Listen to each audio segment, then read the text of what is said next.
নমস্কার, পিয়ালি সংসারে আপনাদের প্রত্যেককে স্বাগত।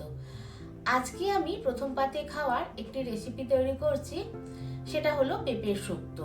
আমি এখানে একটি কড়াই বসিয়ে ওর মধ্যে কিছুটা সর্ষের তেল দিয়ে কয়েকটা বড়ি ভেজে তুলে নিলাম।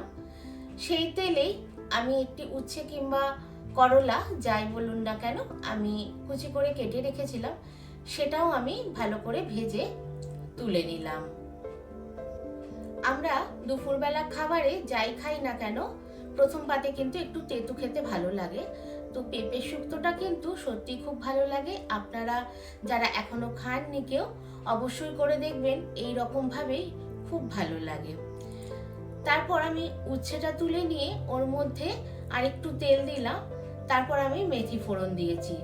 মেথি ফোড়নটা ভালো করে ফুটে গেলে আমি কিন্তু মেথিটা তুলে ফেলে দিলাম, কারণ মেথিটা মুখে পড়লে একটু তেতো লাগে। তো আমি এটা গন্ধ বেরিয়ে গেছে তেলে, তো আমি ওটা তুলে ফেলে দিলাম।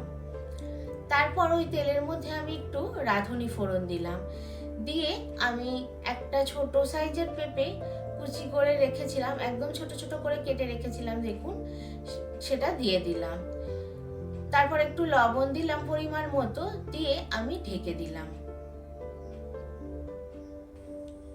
তার আগে আপনাদের বলে রাখি, যারা আমাকে এতদিন সাপোর্ট করেছেন, আমার সঙ্গে থেকেছেন, যারা সাবস্ক্রাইব করেছেন তাদের অনেক অনেক ধন্যবাদ।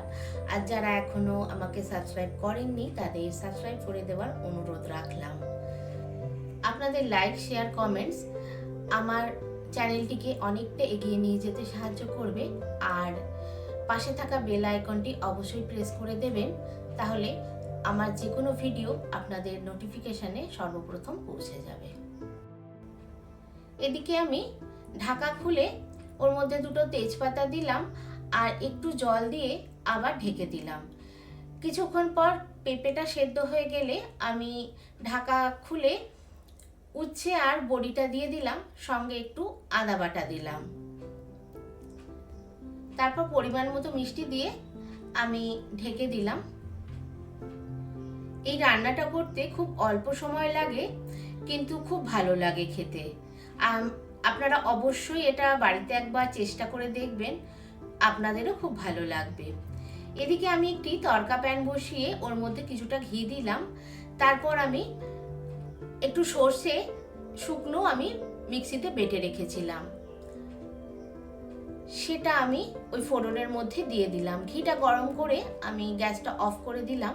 তারপর ছোট চামচের 1 চামচ আমি সর্ষেটা দিয়ে দিলাম, দিয়ে আমি কড়াইয়ের ঢাকা খুলে ওর মধ্যে ফোড়ন দিয়ে দিলাম।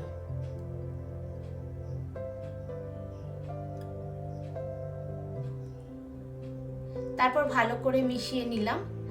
তারপর আমি গ্যাসটা অফ করে দিলাম, অফ করে আবার আমি ঢেকে দিলাম।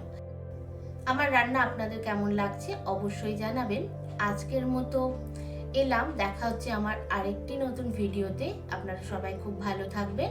নমস্কার।